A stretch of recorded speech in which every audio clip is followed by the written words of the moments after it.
Cet idéal. C'est ça.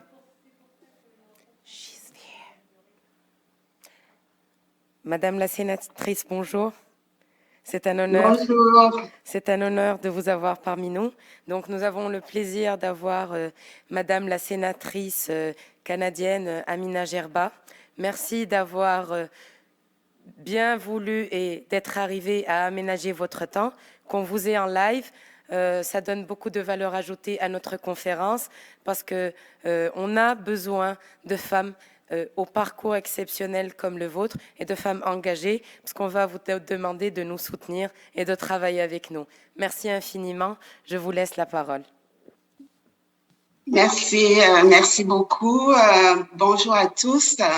Écoutez, quand on m'a demandé de me joindre à vous, je me suis dit comment j'allais faire pour résumer mon parcours en 15 minutes. Là, on me donne 5 minutes. Là, je sais vraiment pas par où dois-je commencer. Mais tout simplement, je voulais vous dire que je suis au Canada et sénatrice depuis le 29 juillet seulement. C'est pas tous les jours que une petite fille venue de nulle part se retrouve devant vous ici pour faire un petit mot. C'est donc avec beaucoup d'humilité et surtout de fierté que je m'adresse à vous aujourd'hui et que j'ai accepté cette invitation. Donc, je vais résumer mon histoire en une seule phrase. C'est l'obligation de succès pour l'immigrant. En fait, il s'agit d'une histoire d'une petite fille née dans un petit village de Bafia, situé à 120 km de Yaoundé, la capitale du Cameroun, et 18e d'une famille polygamique de 19 enfants. Et c'était mon histoire. À l'âge de 6 ans, mes parents m'ont confié à ma cousine, mariée à un fonctionnaire. Il faut dire que dans ma famille, dans ma culture, les enfants n'appartiennent pas seulement à leurs parents biologiques. Ils appartiennent à la famille élargie et surtout à la communauté. Donc, pour revenir à cette cousine qui m'a donné la chance d'aller à l'école, c'était une femme très intelligente, engagée et très impliquée dans sa communauté. Elle était illettrée, couturière, très, très à la mode en son temps. Et comme je disais, elle m'a donné la chance d'aller à l'école, faisant de moi la seule fille de mon père qui a eu la chance d'aller à l'école. À l'adolescence, j'ai quitté Bafia, le village, pour me rendre à Yaoundé, la capitale, car j'avais réussi au concours d'entrée au lycée Général Leclerc. Je devenais ainsi la première fille de ma famille à entrer dans ce lycée mythique. Et bien évidemment, c'était un honneur pour tout le village et une fierté pour ma famille. Mais avant la fin de mon secondaire, je suis tombée enceinte et je devenais par le fait même la première fille mère et monoparentale de ma famille. J'ai été forcée d'arrêter mes études au lycée sans avoir pu compléter mon baccalauréat français, l'équivalent du DEC ici chez nous au Québec. Dès lors, j'ai dû me prendre en main pour devenir autonome à moins de 20 ans. Pour prendre soin de mon fils, j'ai commencé à faire du petit commerce, d'abord en vendant des fruits et légumes issus de la plantation familiale, puis des vêtements et chaussures importés et vendus aux fonctionnaires dans les ministères. Parallèlement, j'ai décidé de suivre une formation en secrétariat qui m'a permis de trouver un emploi, mon premier emploi en fait, à la radiodiffusion du Cameroun. C'est alors que j'ai eu la chance de rencontrer mon conjoint, un brillant journaliste camerounais qui, un an plus tard, a reçu une bourse d'études doctorales de l'Agence canadienne de développement international, la défunte ACDI. C'est cette bourse qui nous a permis de venir au Canada, au Québec, en 1986. À notre arrivée, mon mari a commencé sa formation à l'Université du Québec à Montréal. Moi, je me retrouvais seule à la maison, femme au foyer et sans aucune autre relation. S'en est suivi une dépression due au mal du pays, au choc climatique et à la solitude. Venant d'une famille nombreuse, vous comprendrez que devenir seule au Canada, c'était dur. C'est alors que mon mari m'a encouragée à retourner aux études et je suis rentrée dans un cégep Et c'est comme ça que j'ai pu terminer ma formation collégiale par un DEC, diplôme d'études collégiales. Puis j'ai enchaîné avec les études universitaires à l'École des sciences de la gestion de l'UQAM, en même temps que je fondais ma famille et que je donnais naissance ainsi à 3 autres enfants. Je dis souvent à la blague que chacun de mes enfants nés au Québec est venu au monde avec un diplôme, car j'ai eu mon 2e enfant après mon DEC, puis le 3e après le bachelor licence en administration des affaires et le 4e après 1 an après mon MBA complété en 1993. Aujourd'hui, ma famille est composée de 4 enfants et de 3 petits-enfants.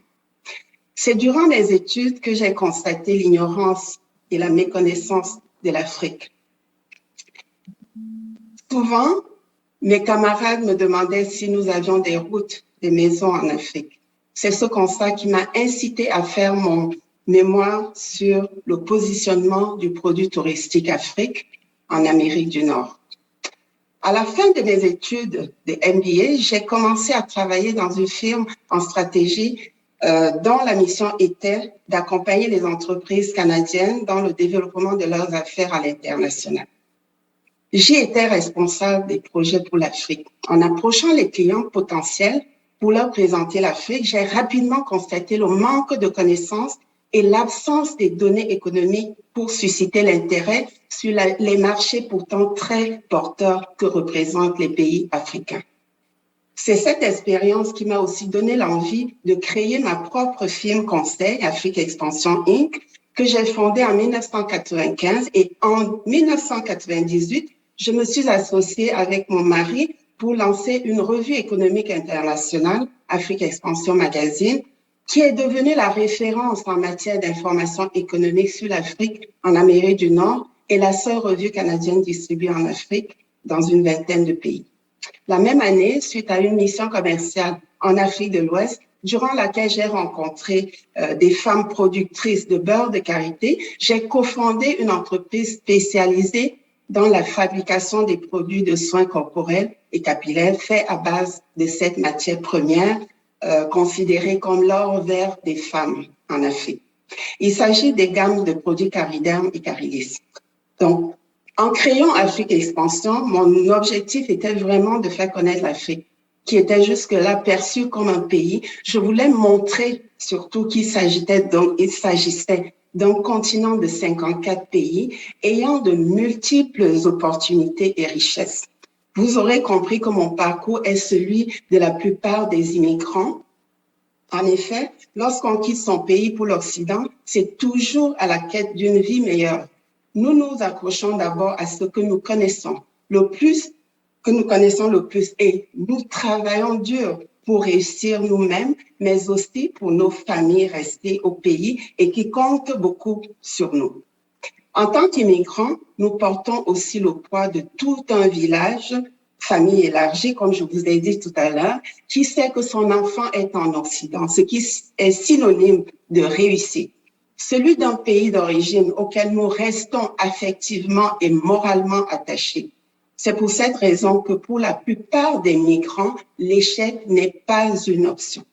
Ils prennent des risques en quittant leur pays, utilisant toutes les voies, incluant les plus dangereuses. Et lorsqu'ils parviennent à destination bien en vie, ils savent qu'ils n'ont pas droit à l'échec. Et c'est pour cela que je traduis ce parcours à l'obligation de succès pour l'immigrant.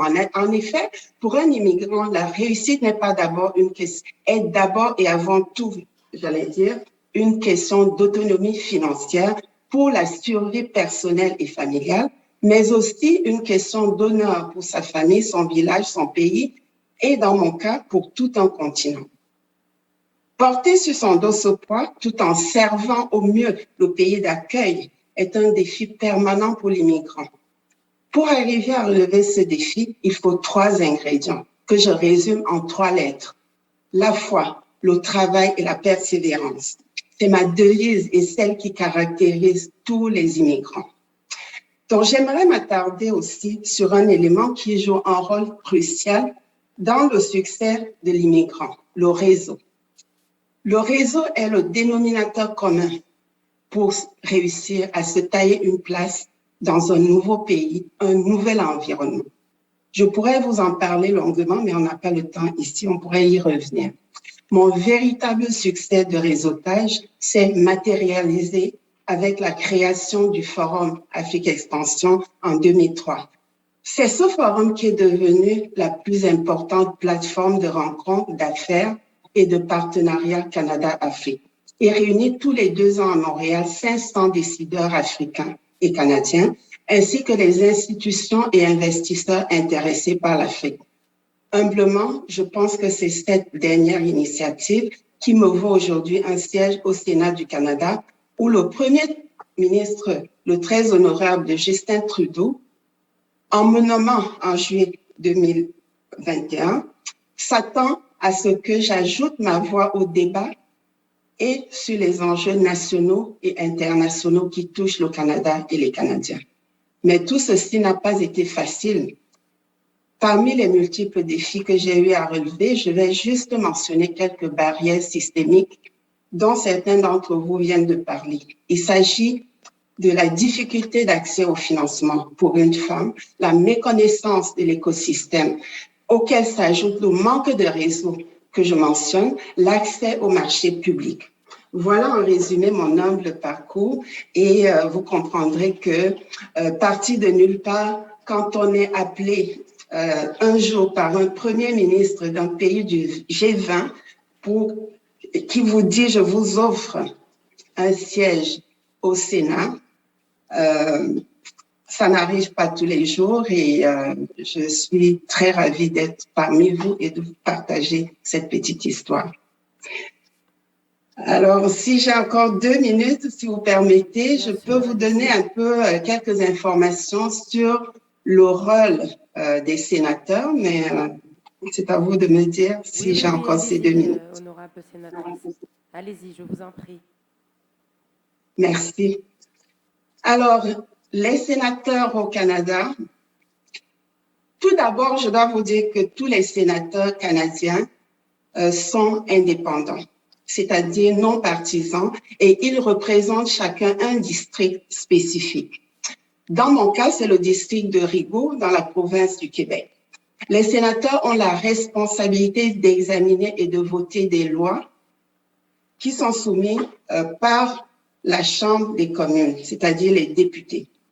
En tant que sénateurs, nous pouvons aussi faire des propositions de loi, des pétitions, des déclarations et des motions sur des politiques gouvernementales. S'agissant précisément des projets de loi adoptés par les législateurs canadiens, deux méritent d'être mentionnés car ils ont réellement permis la promotion des femmes au poste de direction, de haute direction. En effet, la première, c'est lors de la 41e législature du Sénat en 2013-2014, l'honorable Céline Hervieux-Payette a présenté un projet de loi visant à moderniser les conseils d'administration de certaines institutions et sociétés d'État du Canada, en y favorisant une représentation équilibrée entre les hommes et les femmes et les personnes racialisées dans les positions de leadership. Ce projet de loi a été adopté et est entré en vigueur en janvier, le 1er janvier 2020. Le deuxième exemple, c'est au Québec. Alors que plusieurs sont encore sceptiques quant à l'établissement des quotas, le gouvernement du Québec a adopté une loi sur la gouvernance des sociétés d'État qui a donné de très bons résultats. Entrée en vigueur en 2006, cette loi exigeait que les CA de l'ensemble des sociétés visées soient constituées à part égale de femmes et d'hommes à compter du 14 décembre 2011. En 5 ans, la représentation globale des femmes au sein des CA au Québec est passée de 28 à 52,4%. Plus récemment, le 3 février, le ministre canadien des Femmes et des Genres a annoncé un financement fédéral pouvant atteindre 2,5 millions de dollars pour un nouveau projet qui fera progresser l'égalité des genres et aider particulièrement les femmes et les filles noires au Canada. Je dois souligner en terminant que les femmes canadiennes ont la chance d'avoir un premier ministre très féministe. En effet, depuis son arrivée au pouvoir en 2015, le très honorable Justin Trudeau a beaucoup fait avancer la parité homme-femme, qui est devenue sa signature gouvernementale, avec des conseils de ministres paritaires, toujours paritaires.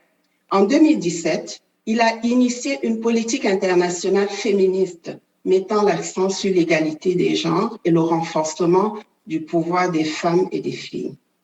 Ce sont là des gestes concrets qui ont permis aux femmes d'avoir plus accès aux postes de haute responsabilité au Canada et dont plusieurs pays pourraient s'en inspirer en Afrique et en Amérique latine.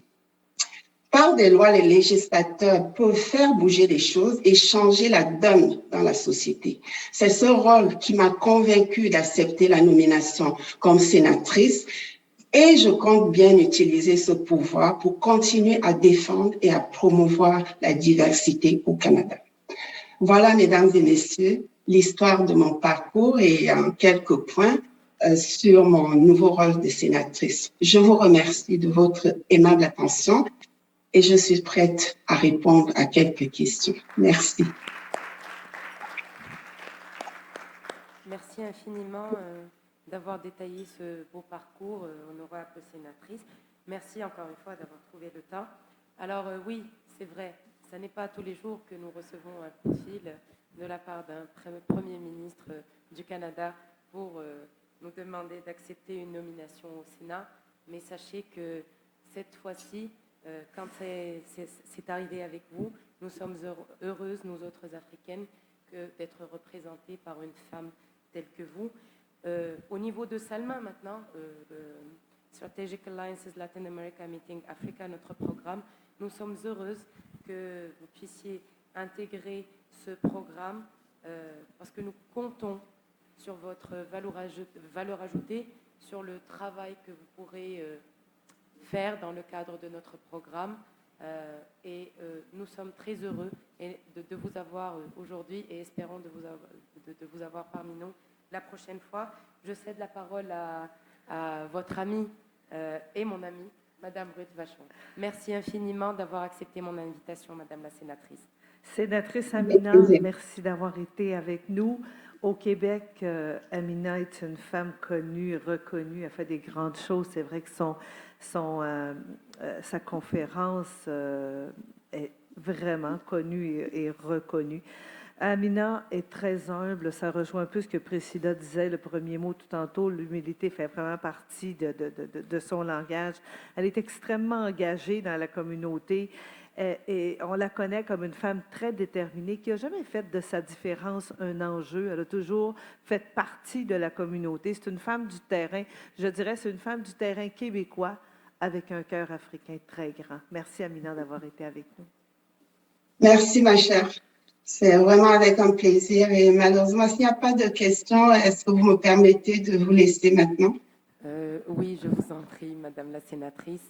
Encore une merci. Fois, merci encore une fois et à mon homonyme Amina pour cette invitation et Ruth d'avoir pensé à moi et le réseau, je parle du réseau, mais le réseau des femmes d'affaires du Québec fait toute une différence au Québec.